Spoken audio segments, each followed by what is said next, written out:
Good morning. The transfer window is about 4 days left, I believe. It's closing on the 2nd of February. Manchester United, it's squeaky bum time. We have some breaking news regarding Patrick Dorgu from Lecce. There is a final bid put on the table for Manchester United, and a lot of people, including Fabrizio Romano, believes that this deal is going to be done for around 30 million euros or 30 million pounds, an estimated of 37 million euros. Garnacho, we're going to talk about that. Easy staying, easy going. Most likely doesn't look like it. And also, what else is Manchester United signing any other player? This is Mick Ruby from Mufc RealistTV with your morning transfer news, the latest gossip. Guys, there's only one thing you could do right here to support the channel. Please do not forget to like and subscribe. Let's jump right into the news. And Garnacho! Has the Premier League ever been more challenging? Will you be in the dugout at Old Trafford on Sunday? I will be here. Definitely. Okay, let's go. Okay, and Ruben is there waiting for his signing. So apparently this is a priority signing for Ruben Amorim, is what's led to believe in the media that Patrick Dorgu is his first choice. We saw that if Man United will not get Patrick Dorgu off the line, they will go to Alvaro Fernandez, which sent a little bit frenzy within the fan base to say, why are we signing this, relegation form left wing back when we can actually go and buy Alvaro Fernandez for 16 million? Well, we are not the recruitment director. We're not the ones that's choosing. If Ruben Amorim says he wants, if the sporting director and the scouting have identified that Dorgu is the one, then we have to back it. And I will give my analogy and thoughts, because I've seen a lot of social media saying why we're doing that. So stick to that as well. So anyway, how you are doing? First and foremost, my apologies for not being live for a quarter. Haven't done any content. Simply work-life balance doesn't really exist in Mick Ruby's life at the moment. Super busy with my normal work. But I thought I can come here, talk about, to run things up, what's going on as we're kind of approaching towards deadline day. And there's going to be squeaky bum time. What we're going to talk about 100% is the left-back situation with Patrick Dorgu. It is a done deal, according to Matteo Moretto, soon even backed up by Fabrizio Romano, and they said this deal looks like it's going to be done within the next 24 to 72 hours. Exciting. Matteo Moretto, by the way, it is the understudy of Fabrizio Romano. He's the one that feeds Romano most of the news, so he's very credible when he comes in to say. Let's start off with how it's transpiring by adding on this to the stage to say that Manchester United will raise the offer for Patrick Dorgu to 30 to 31 million euros or pounds. That is including bonuses, according to this report. Today will be a very important day, and Lecce are ready to say yes. Negotiations are now continuing until the final details are finalized. This is according to Matteo Moretto. So we know that there's been hardcore negotiations. We know that Lecce wanted silly money, 40 million euros. Manchester United was not willing to walk away. We saw that the deal between Napoli and Patrick Dorgu collapsed. I think that Lecce was kind of using Napoli to get more money. But we know when Matt Hargreaves and everyone there is down there, hardcore negotiations, they will get things done, especially if this price is set that this is our number one target. And of course, they were leaking out to the press. We have numerous other alternatives. Some people say, well, this is too much money, Mick. But is it, right? Is it? 30 million, according to my opinion, if we're kind of going to talk about it, 30 million euros, that is around 20 million pounds, and the rest will be in bonuses. So this is Man United. No, hang on, 30 million pounds. That means that's including with bonuses, right? With add-ons. So it might be that United is getting in for 25 million, which was always set to be their target price. But if you look at the evaluation of Dorgu, if you just Google up on Transfermarkt, his overall valuation is 20 million euros. So Lecce is trying to take Manchester United to the cleanest. But when it's negotiations, it's negotiations.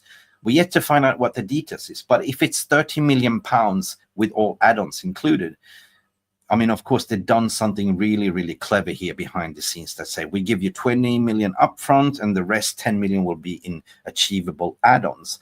At the end of the day, guys, I want to hear from you. What do you think? We created a poll. Do you think that this is too much money for Patrick Dorgu, considering that he's playing on the relegation side? Lecce, are we doing a mistake here, or do we trust our scouting department? According to Fabrizio Romano, also by saying that, let me just put this to the stage as well. Manchester United feel they can get Patrick Dorgu deal agreed in the next 24 to 48 hours. That was reported earlier today. They are confident and optimistic after further talks with new official bid incoming soon. So you wouldn't put in a bid unless you negotiated with Lecce to say, this is our final bid. Will you take it or leave it? And according to Matteo Romano, they will say yes to the bid. So personal terms agreed. But I want to hear from you guys. What are you thinking? What are you saying? Go and vote in the poll as well. Let me just dive into the morning brew. What are you saying? Good morning, everyone. Robert, what are you saying here? Man City will pay 20 million. Yeah, Man City can try. Actually, Man City are doing a madness in the January window. They are sweeping up left, right, center to strengthen the squad. Why wouldn't you? You look at the table where they're sitting, and you look at Man United. Why are we doing recruiting moment? We're sitting 12th or 13th in the league. Well, it comes down to Europa League. It comes down to the cup competitions, in my opinion. We have a very long uphill battle to even reach in the top 6 even. So, but we need to focus on Europa League, you know, because that is the ticket to Champions League. If you qualify deep into the Europa League, if you go in and win it, yeah, you know, you automatically qualify in the Champions League. So, and we all know that we need a left wing back. You know, we're going to talk about Rasmus Højlund as well and why he's underperforming at the moment. You know, simply we cannot play Diego Dalot. We cannot play, you know, Malacia. We cannot play anyone in this position because this is a specialist position. And Patrick Dorgu, in my opinion, I've done numerous scouting reports, fits the bill. 100% it does. His attacking ability is 78th percentile, absolutely monster going forward. It's lightning fast, but also if you look at his defensive attributes, very good as well. So I'm happy with this signing at the end of the day. Compost Mirth, good morning to you. City would pay less because they pay cash up front. We have no cash to do that. Well, I understand that, but at the end of the day, you know, Patrick Dorgu wants to come to Manchester United. Apparently, he's a Man United fan, according to the reports. His family came down to Lecce to support him, urging Lecce to sort of get their son to go to Manchester United as a dream move. And why wouldn't you come there? You have your international mate Rasmus Højlund, you have Christian Eriksen, 2 Danish internationals, and of course the pool of Manchester United, right? You're not really a world beater as of yet, but this is a potential, guys. Robert is saying overpaid again. Yes, but this is a sort of upcoming talent. Let's just pause for a second. We paid £30 million to Atalanta for our world beater at the moment, which is Amad Diallo, right? Everyone was saying, why are we paying 30 million? But now we see that 30 million is now bearing fruits. Amad Diallo is easily worth 70-80 million pounds at the moment, the way he's carrying himself. Paul S is saying, looks like Dorgu will be our last business of this window. We're going to talk about that as well, because I don't feel confident. I mean, I think that this is our last signing. This is the only signing we're going to make. And potentially, what are we going to do with the striker position? There is, you know, some rumors saying the Man United will do some business in the loan market, but who? If we look at the firing line up front, you know, Zirkzee is kind of the only one, but he's not really a number 9, and Højlund is not really performing at the moment, so we're not really getting the service into the striker. Potentially, Dorgu will be the one that could unlock that one, making sure that they get service as well. We will see as the squeaky bum time. The Paul, you know, the window is closing 2nd or 3rd of February UK time as well, which is shocking to me. I thought it was the 31st of Jan, but apparently it's to the 2 days left of the February window. So big up to you. Good morning, Georgie. What you saying here? Yes, that is for this season. No more signings. What you believe, Georgie? Oh, I'm not feeling very optimistic about this one, to be honest. But let's talk about, you know, what a lot of people are saying in clipping things up on social media. Look, why are we paying such money for him? Just take an example, right? Georgie and everyone else. Good morning to you as well, Luan France. Good morning, Mick. Mandem M, good morning as well. Big, massive shout out VR to the VR room. And yeah, listen, Georgie, he's the player that Amorim wants. Then the price is about right, according to your opinion. It helps, of course, to pay the installments for 3 to 4 years. 100%. You stole the thought process from my mind as well, because Man United are doing deals like on amortization, meaning that they are smart in negotiating to say, look, we give you this much upfront and the rest we can do in installments, plus we add on a little bit of a favorite bonus. We will pay a little bit over the top. We saw that with the Højlund as well. So from, in my opinion, like, why sign him? Like, is he worth that kind of money? Look, it's like he's just a relegation player, right? He's just playing in Serie A. But guess what? Just pause for a second.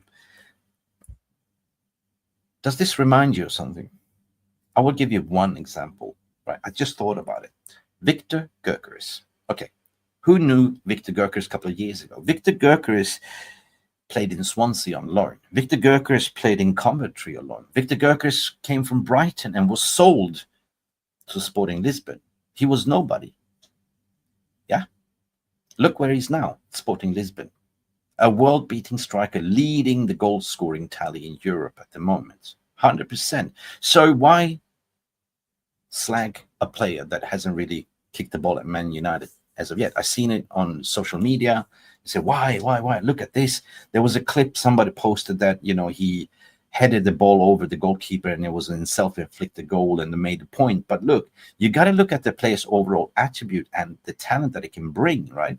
Sure, maybe he's raw, maybe he's undeveloped, but Man United, this is who we are at the moment. We are not looking to sign the clear and obvious. We are more looking to build a team for the future, something that Ruben Amorim can mold, not the Marcus Rashfords, that toxic senior player in the dressing room. So what I'm trying to say here is that Ruben Amorim's success at Sporting Lisbon, because he brought in a lot of his own players from the academy, developed them, making sure that they understand his philosophy and style of play. At the moment, he's suffering. He's looking at players, Marcus Rashford, he doesn't want to use. He's using a Casemiro, he doesn't want to use. He wants them out of the door. He's using players, as an example, he's not giving minutes. Christian Eriksen is one of them that is kind of taking up the place on the bench. But at the end of the day, these are the players that he wanted to get out of the door. So equally, Ineos are not doing the job correctly.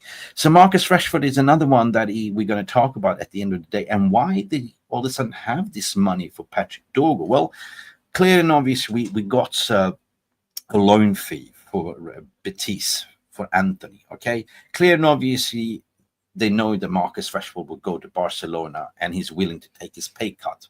100% Barcelona is willing to take that. That's helping Man United a lot. But the problem is, the conundrum here is that Casemiro is still sitting on the bench. It's not really getting minutes. That is 700K a week. That is almost 1 million, over 1.4 million a week per week for players that are not being utilized. But to get rid of one of them, at least, actually Anthony as well with 200K a week, that gives Man United the confidence to sign this with cash. And there was reports saying we are in a PSO, we're very treading carefully, but we do have money to spend. And this money, I believe, it's spent on the left wing back, which we arguably need, guys. We've been crying out, Man United needs a wing back or a left back for the past 18 months, right? Luke Shaw is apparently coming back, but he's not fit to play that in this role, because this role demands athleticism, pacing up and down, attacking, defending, cutting inside the midfield. And Patrick Dorgu, in my opinion, that's done numerous scouting reports, but has the technical ability, he has the engine, and he is lightning fast. So I believe this is going to be a transformative signing for United. He will walk into that team and make this position his own. So at the end of the day, I'm happy with this one. I'm happy. So let me see what you guys are saying. Big up, Luman, to you. Good morning. Dorgu is perfect Amorim left wing back player for his 3-5-2 system or 3-4-2 system. Yes, I believe so too. If you haven't checked my scouting report, just go back and have a look at it. The thumbnail is saying the next Dorgu, the next in Doggy XYZ. And yeah, I've been studying him quite well, and he plays in the Denmark international team. So yeah, there are a lot of agents and scouts are saying, they're predicting that he will be the next world-beating left wing back. So if they have identified that simple talent, similar what they did with Amad Diallo from Atalanta, I'm happy to take that, right? But you have to develop this. You have to then develop this. The problem what we had at United before, we got all these talents in, but we never sort of nurtured them. We never kind of developed them. And that's why it's been a little bit conundrum. But now in this system, you come in, you will easily adapt because, hey, we have philosophers, we have coaches, it's a different United at the moment. And we know we are strapped for cash. So yeah, this is a cheap deal. It's a low risk with higher rewards potentially. So we keep Rashford according to your opinion.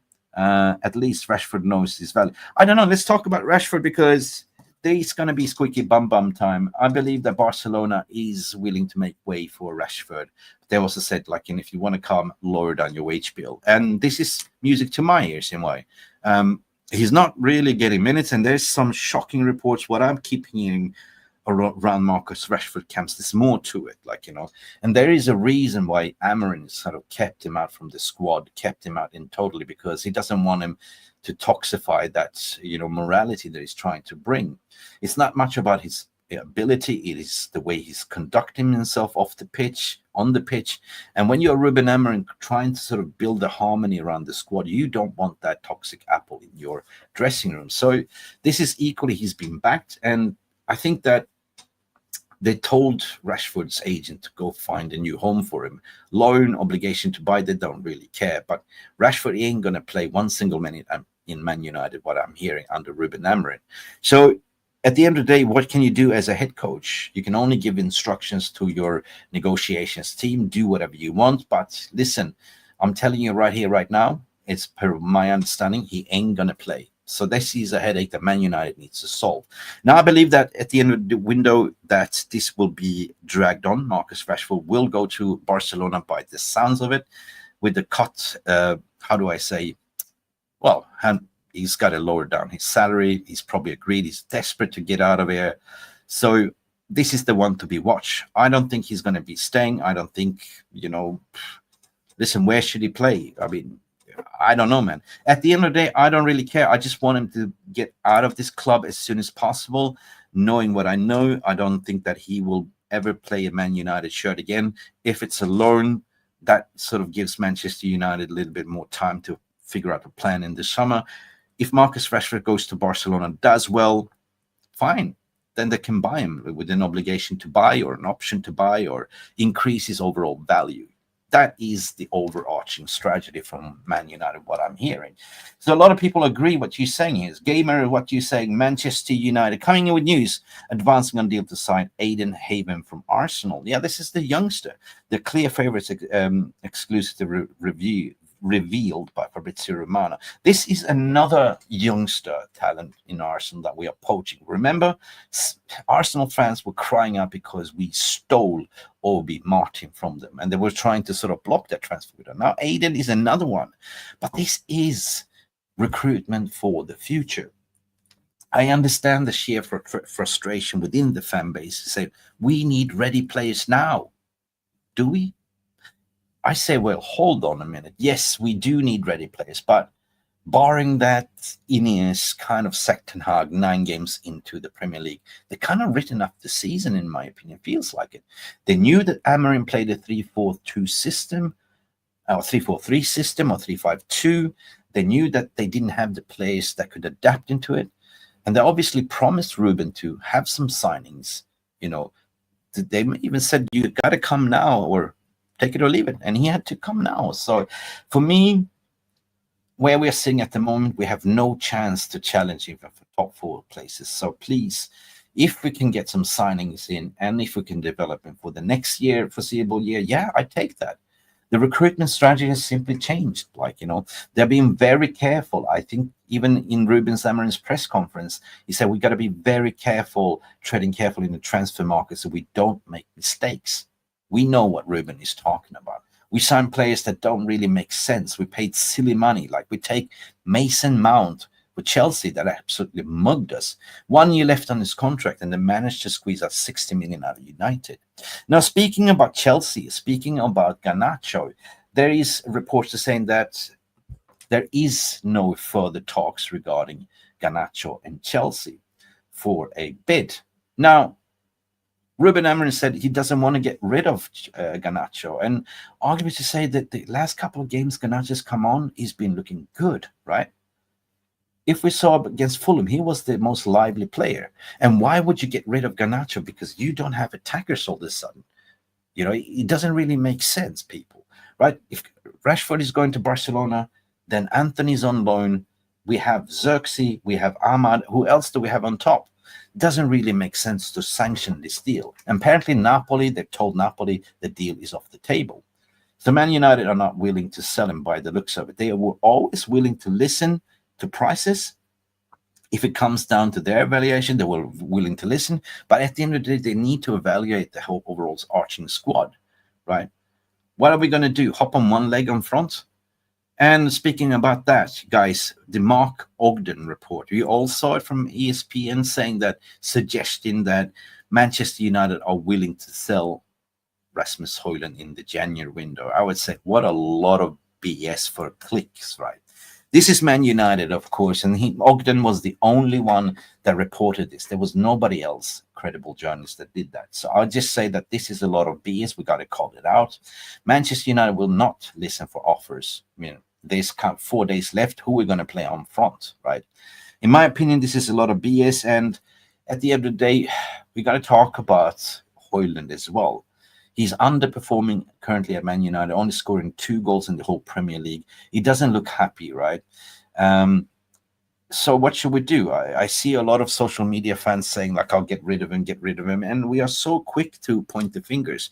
But you got to look at the overarching playing style. Like, you know, do we have creators that can actually create for the striker? No, we don't, right? We are simply playing more 4-5 in the back with having both Mazraoui and Deloy playing deeper. So basically, instantly we get 5 in the back, and really parking the bus and trying to hit on the counter. No, Højlund is so athletic, so fast.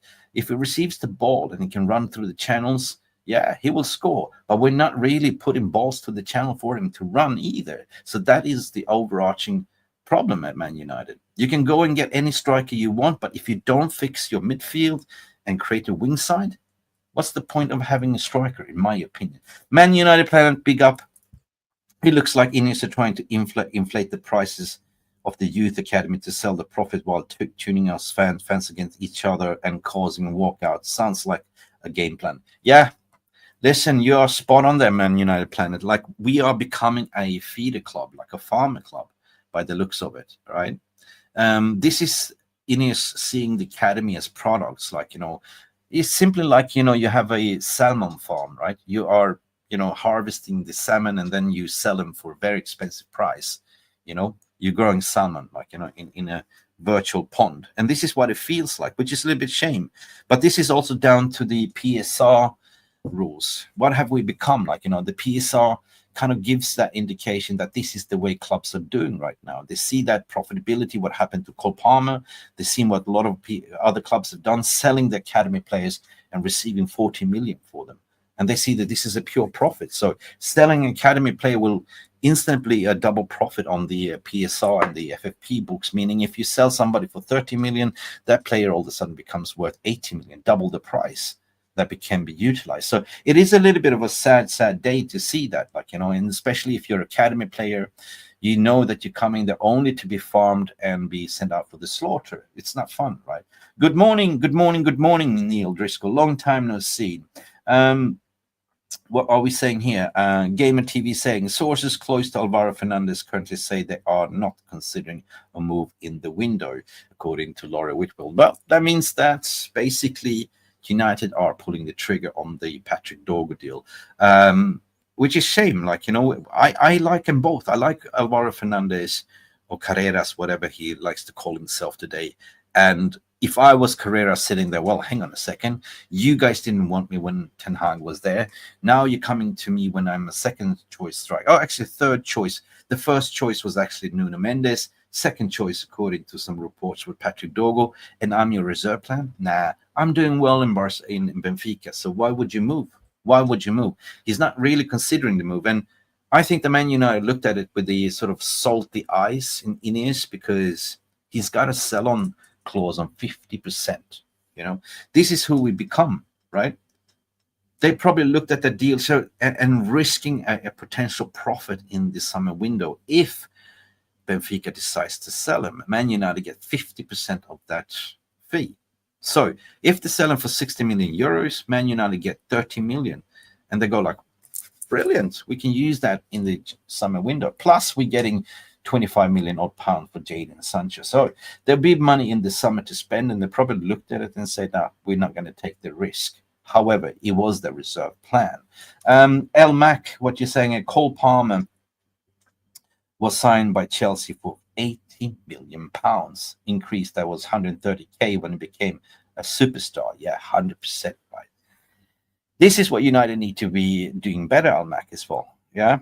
United is overpaying wages, related to our rivals. Even 64k is an overpay, 100%. This is funny, right? I think Alice did a brilliant tweet to say, she was comparing to how much clubs were paying for key signings, and then they compared to Man United. As soon as Man United come, we overpay, and this is something that I want to see us walking away from. But this has been the overarching 10 years, 11 years since Sir Alex Ferguson left, that we've been overpaying because we've been clueless, right? We've been run by bankers. We've been not having the right scouting network or sporting operations. We looked at more signings on a commercial value, on shirt sellers, rather than is it a system player. So now we see that this is a transformative signing regarding Patrick Dorgu, that he's a system player. Now, for me, that's good. That is so good. What are you saying here? If Rashford does go, exercise the buyback clause for Pelistri. That lad plus crosses into the strikers. Yeah, 100%. Now, I was a big Pelistri advocate. I was sad that Pelistri went. At least Pelistri, and I think it was also Wan-Bissaka, were the only one on the right-hand side that actually did cutback passes and put crosses into the box, right? Dalot doesn't really cross the ball. Garnacho can cross the ball, but we want to see more crosses, right?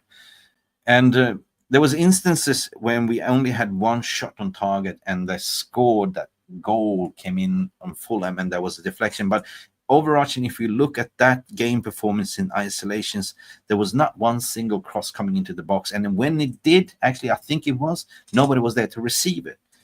100%. Big up Wizard in the house to say Serie A has a big kahunas to offer so many players to United.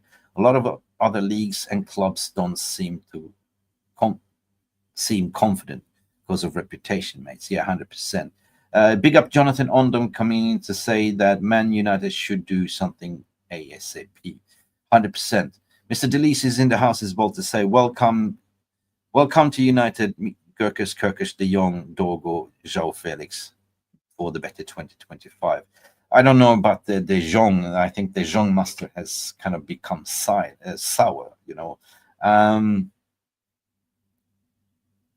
What is the wages that we are offering? 10k. I don't know. I don't know about the details, but I think it's going to be a cheap one, less than 100k, right? I think it's going to be around 50 to 70k a week.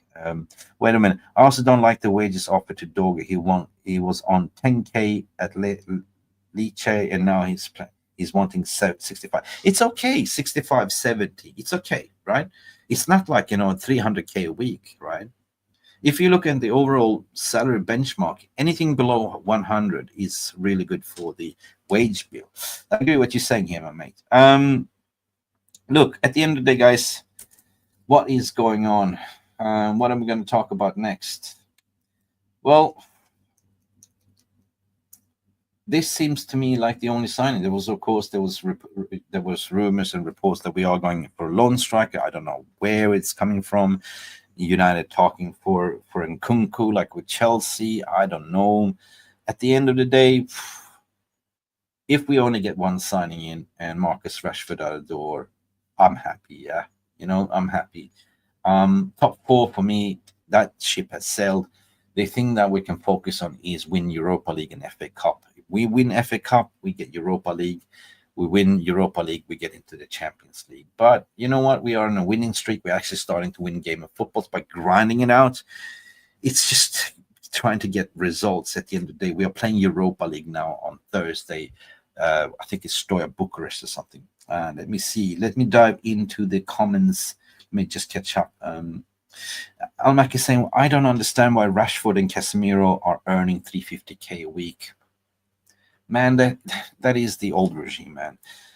Well, Cole Palmer only earns 130k. Yeah, we don't exercise financial discipline. We cut wages off the blue-collar workers only. Yeah, listen, that is the old regime, and this is why I called Ineos the janitors. Like, they are the sanitizers. They're basically, in my opinion, won that big contract, paid the Glazers a little bit pocket money, but was outsourced a sanitary company to come in and do the Glazers' dirty deed by sweeping up and do this. I think that Ineos always wanted to do that, but they didn't have the cojones to do that because they were facing a lot of scrutiny from the fan base, hurting the brand, and the protest stopped. Have you noticed? As soon as they put Ineos and Sir Jim Ratcliffe and all that as a shop front figures, everything stopped. The Glazers' heat stopped. So they're basically doing the dirty deeds from, doing the cleanup right now. They are fixing the mess that, 11 years or 18 years of Glazers mismanagement. And that's what they are. They're contractors, the janitors, in my opinion. Just think about it, right? So they gave away 350k a week to Rashford for just scoring 30 goals in one season. They gave Casemiro silly wages as well. They paid over inflated prices because they came down to, Ed Woodward to say we can do things in the market what no one can do. But look how that turned out. We use credit cards. And that is biting us in the ass at the moment, right? Credit cards and owing 300 million in transfer fees unpaid to other clubs. No wonder where we are at the moment. Man United Planet is saying, I have, what are you saying? I have issues with any striker that can't attack defenders and break them down to score. The rest of the team has team effort. To get the ball into the striker has one job. Too many babies. Yeah, I hear what you're saying, man. That kind of little bit a dig of Højlund. And he's still young. He's still learning. Yeah. Under Ruud van Nistelrooy, he found his form, right? But right now he does look a little bit lost. Like right now, he's trying to be something that he's not, right? And his hold-up play. I mean, if you look at Xerxes' hold-up play, it's much, much better than Rashford's than Rasmus's. And I say that if you utilize Xerxes, he's more of a false number 9, like, somebody that will sort of drop down deep, pick up the ball, link up the play. But Højlund is not that guy. Højlund is that guy that you will pass a diagonal ball or through the channel, he will run and score. Just go what he did at Lecce, at Atlanta. He did plenty of goals as well. And somebody that you sort of will service into the box and he will score. Like, he done numerous goals like that, creating for himself inside the box. But I hear what you're saying. So we need simply to be more creative and try to find him in the box. We look a little bit lackluster in the attacking third. I think we've been focusing way too much of trying to get our defense in action, trying to sort out our midfield. So we forgot about the final third and the attacking patterns. It's clearly looking like that. Beef Bully, what you're saying here, Mick, would you take any loan deals if there was around? Yeah, 100% I would. We can get a few like Tony. Yeah, Tony from Saudi, why not? He's Premier League proven. Why not? Bring back Tony. Yeah. I wouldn't blink in a heartbeat. There was some reports of Jonathan Davies, I don't know, Osimhen. Yeah. But you know what? I would take that. I would take that. It's just to help out the team. Ivan Tony, why not? Would you? Let me know, Beef Bully, what you would take as well. 100%. Gamer TV, what you're saying, Alejandro Garnacho is one of many wingers on Chelsea's wish list. They also like Kobe Maino, but that is very difficult deal to do right now. One or more of these summers, if summer signing. Look, I kind of get a feeling that Man United are utilizing two journalists, well-known journalists, for this to leak out. I think that Garnacho was utilizing a pawn for, Napoli to get Patrick Dorgu over the line. And the journalists have been on, on Patrick Dorgu's side has been like, Climazio, it's been my friend Alfredo Padula, but the ones that have been tweeting vibrantly, I think they're getting briefed by the club regarding Chelsea's interests as well, has been Fabrizio Romano and David Ornstein. Like, they're on that camp. So I don't think that this deal is going to happen. Apparently, their latest report was saying also, let me just dive into their report as well. What is it saying here? I'm just going to catch up with the news here. Yeah, that's not happening, apparently. As of this morning, it says, according to some reports, Chelsea and Man United have no agreement over the price of Alejandro Garnacho, who would be open to move if it materialized, right? So there's nothing happening at the moment. And why would you sell Garnacho to a rival? Like, as I said, if we sell Garnacho, the window is so short at the moment. We are closing it on the 2nd of February. Will we have time to complete the deal, or will we just keep the cash and go for the summer? I don't trust these people at the moment, right? If we do get the money, and if we do sell Garnacho to Chelsea, we're doing them a massive favor. And then Chelsea, 4 years down the track, Garnacho for 60 million, he will be 120 sold, and we'll be egg-faced. I mean, I'm sure we're not that desperate, right? So if we do, is that Ineos sweeping up the rug under Ruben Amorim's feet to say, well, sorry, mate, we need the cash, but you will not get anything until summer, so play with what you got. Suffer him. You know what I mean? I don't trust them. Do you guys? Let me just go in the poll to see what you guys are saying as well. We did a poll to run a poll to say, is 30 million a fair price for Patrick Dorgu? There is 76 votes, people, and 68% says yes, it's a fair price. So you have voted. I'll end this poll. Thank you so much. Thank you. Again, I do apologize if I have not done any content lately or live stream. I'll be very transparent and honest, like Ruben Amorim. My work is at the moment, I have a crazy workload at the moment. So I'm working 12 hours a day on this project that I've received, which has a deadline by the end of the week. So if you see me coming live, thank you, support, smash the like button, please. I try to sort of come and update. Of course, we are facing the end of the transfer window, but yeah, please bear with me, and thank you for tuning in. Show the love and support for the channel. And yeah, I literally have to come in and speak to you about 30 minutes, 40 minutes to sort of speak to you because I miss you guys. Anyway, and also have a chat with you guys. Gamer is coming in with further news. Thank you for supporting. According to Danish news, the outlet that initially reported Manchester United meetings with Lecce has now claimed that Patrick Dorgu is a done deal. Well, there you go. Patrick Dorgu, Danish sources, of course, they'll be very close in the transfer fee. Dylan Pennaket. Yeah, we will see, man. I think that this deal is done. I think this deal is done already in principle. Personal terms agreed already. Not a problem. I think it's just them ironing out the remaining of the, how do we say, installment, how much cash up front and the image rights and stuff like that. So I'm happy with this signing, in my opinion, as well, because why? We need a left wing back, and it's far much better what we have at the moment. Gamer TV is coming in with further news that Roma have asked for information about Casemiro. Have they? They are doing the due diligence in the event they need to find a replacement for Leonardo Paredes. Well, Sky Italy. Okay, but will there be a loan? Even that, guys. I'm sure they're going to come in and say, we are not willing to pay anything. We'll just take a loan and cover his wages. Casemiro, 350k a week. Can they afford it, Roma? I don't know. I don't know.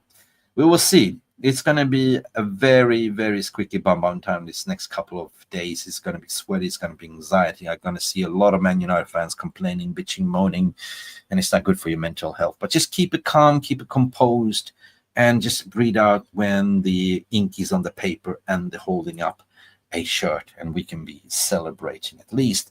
We never seem to do business in the January window. If you look at it historically speaking, Bruno was the only one on a permanent signing we did a couple of years ago. The rest has kind of been loans, strikers, wing backs, left backs, midfielders, XYZ. We're talking about. We did that stupid Weghorst deal as well, like in a loan deal. We did Sabitzer on a loan. We did the Gallo on a loan where we were desperate. And we did a lot of desperate things, right? But they're now being careful assessing, are they just a body to fill, or will they fit in Ruben Amorim's system? So I'm sure they identified, and I'm sure that if there is any room left, we probably will get a loanee or so. I don't know. Maybe it's just me. Maybe it's just me being hopeful, but it's always the hope that kills you. Beef Bully is saying, in what way the top four have sailed away? Yes, of course. I reckon we come 10th and push for all cups. Yeah. Listen, the strongest, I believe, we can finish 8th, right? But then kind of reminded me, I look at last year, Chelsea was in a similar position, in a mess, right? But all of a sudden, they just sprinted. They went on a winning streak and finished off 6th or 5th or something. They were sitting on equally points and equal position where we are now. So listen, if United can pull on the running boots and get on a winning streak, and other teams are losing, what does this say? We cannot finish 5th or 6th, yeah. But I'm not believing, because the way we're playing right now, we look pretty much clueless, in my opinion. Dorgu is 20 million, no more. Yeah, no joke. I know that is the transfer mark, 100%. No, listen, there was, let's talk about Paul Pogba, right? That is something that doesn't want to go away. Will Man United do something stupid to sign Paul Pogba, like, on a free, like, or just a seasonal loan, right? He's apparently free to join any club. Mates, from a personal matter, from a football matter, why not? I mean, does he still got it? I don't know, man. Because when we had Pogba, in my opinion, he was hated, he was criticized. Graham Souness had his agenda against him, but he was surrounded by shit players, right? He was the only creative spark in our team, and no wonder he left to win shit, right? So it's been like, back and forth, Man United, Juventus, and now he's clubless, right? So I don't know. Let me know in the comments what you think. Would it be a sort of, if we just kept paying like small salary fee and stick around, be a senior figure, will you have that, right? I know what a lot of people are going to say. No, hell no, right? But I don't know. Yolman, good morning to you. Saying 3 transfers this window.